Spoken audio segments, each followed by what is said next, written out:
चलिए आज इस टॉपिक पे मैं आपसे बात करना चाहती हूँ। पहले आप इनको सुनिए कि क्या बोल रहे हैं। चले तो रावण की लंका नहीं डूब गई, औरत की वजह से डूबी है।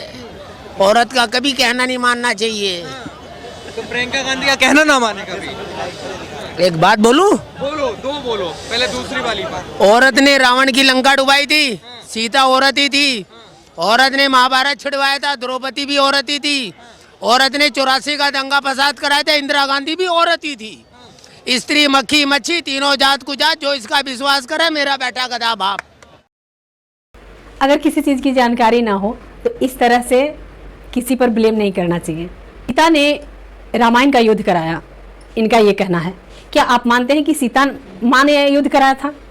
सीता जैसी औरत का हमारे इंडिया में उदाहरण दिया जाता है कि वैसी नारी शक्ति हर घर में होना चाहिए। और ये महाशय कह रहे हैं कि उन्होंने ही रामायण का युद्ध जो हुआ रावण और राम के बीच, माँ सीता ने कराया। इनको कौन समझा सकता है या कैसे समझाया जा सकता है कि माँ सीता ने नहीं, रावण की दुष्ट व्यक्तित्व और उसके नज़रिए ने कराया, उसका गलत औरतों के प्रति गलत व्यवहार ने कराया। एक औरत का इज्जत नहीं करने का परिणाम है रामायण का युद्ध। माँ सीता जैसी पवित्र स्त्री पर रावण जैसा दुष्ट नज़र का परिणाम है रामायण का युद्ध। लेकिन इन्हें कौन समझा सकता है? माँ सीता अपने पति के साथ अपनी कुटिया में अपने 14 वर्ष के वनवास को झेल रही थी, लेकिन इनको ये पता नहीं है रावण चलकर आया था माँ सीता को ले जाने के लिए, अपहरण करने के लिए, चुराने के लिए। क्या कोई इनकी माँ बहन बेटियों को चुरा कर ले जाएंगे तो ये हाथ पे हाथ धर के बैठेंगे? कभी हर चीज़ में औरत को ब्लेम करना कब छोड़ेंगे लोग? और इन सब जैसे बुद्धिजीवी जो हैं वो तो माँ सीता पर जब उंगली उठाते हैं तो आम औरतें की तो बात ही और है। आज चलती फिरती लड़कियों के साथ रोज़मर्रा कुछ ना कुछ हो रहा है, रोज़ हर पर डे लड़कियों के साथ बुरा हो रहा है। उनके लिए तो ये कहेंगे ही कि लड़कियां ही गंदी हैं। मैं ये नहीं कहती कि सारी लड़कियां बहुत अच्छी हैं, लेकिन जब माँ सीता पर ये उंगली उठा सकता है इंसान, तो ऐसे मर्दों के नज़रियों को आप क्या कहेंगे? जहाँ कहा जाता है कि द्रौपदी ने महाभारत कराया, क्या आप मानते हैं कि द्रौपदी ने महाभारत कराया? द्रौपदी अपने पतियों के साथ खुश थी, वन में रही, घर में रही, राजमहल में रही, जैसे भी रही वो सुखी थी। लेकिन दुर्योधन की वक्र दृष्टि जब द्रौपदी पर पड़ी तो पहले दिन से ही वो द्रौपदी को चाहने लगा था। एक औरत के अस्तित्व को तुम छेड़ दोगे और सोचोगे कि तुम्हारे साथ कुछ ना हो, तो ऐसा कैसे होगा? महाभारत एक लालच का प्रतीक है। महाभारत होने का कारण है दुर्योधन का लालच, सत्ता के प्रति, औरत के प्रति। अपने ही घर की औरत का इज्जत उसने बड़ी सभा में उछाल दिया, जहाँ पे बहुत बड़े बड़े महान योद्धाओं के बीच, जो योद्धा की अगर एक भी खड़े हो जाते, चाहे वो भीष्म पितामह थे, चाहे वो द्रोणाचार्य थे,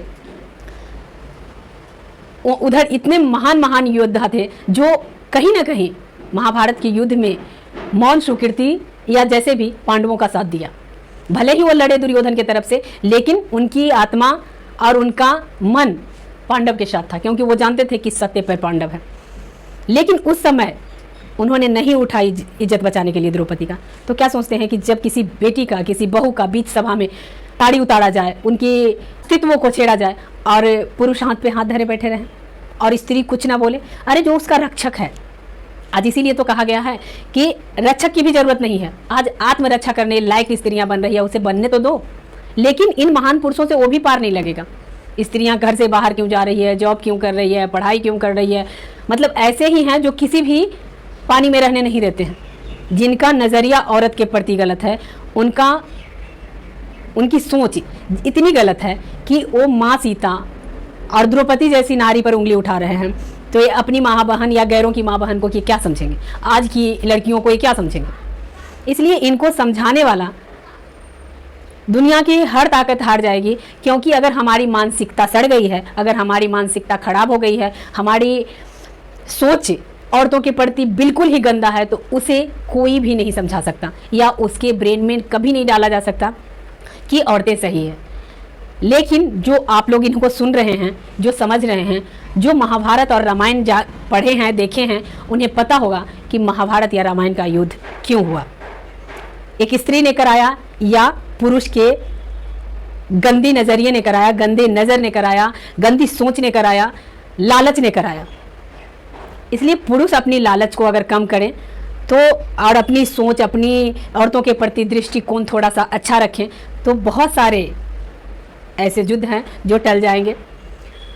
हर घर में या हर समाज में लड़कियों के लेकर महाभारत हो रही है, भले ही वो इतनी बड़ी सेना के साथ नहीं हो रही है, लेकिन हर समाज में और हर घर में, हर देश में, हर राज्य में ये संघर्ष औरतों को लेकर आज भी जारी है।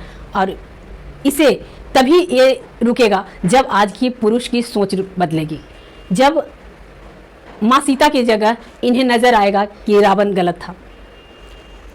आज भी लोग रावण को जलाते हैं तो मैं ये नहीं समर्थन करती कि बहुत अच्छा करते हैं, उसे सजा, उसकी कर्मों का सजा राम ने दे दी। आज के रावण को जलाओ जो आज समाज में गंदगी फैला रहा है। इन जैसे पुरुषों की सोच को बदलो, तब रावण जलेगा। रावण को मारना आसान था क्योंकि वहाँ पे राम जैसे पुरुष खड़े थे, लेकिन आज जो गली चौक, चौराहे, चौक, मार्केट, बाजार, हर जगह ऐसे रावण बैठे हुए हैं, इन्हें जलाओ, इन्हें ख़त्म करो, इनकी सोच को बदलो, तभी देश बदलेगा, तभी हमारी लड़कियाँ सुरक्षित होगी, तभी हमारा घर आगे बढ़ेगा, हमारा समाज आगे बढ़ेगा और हमारा देश आगे बढ़ेगा।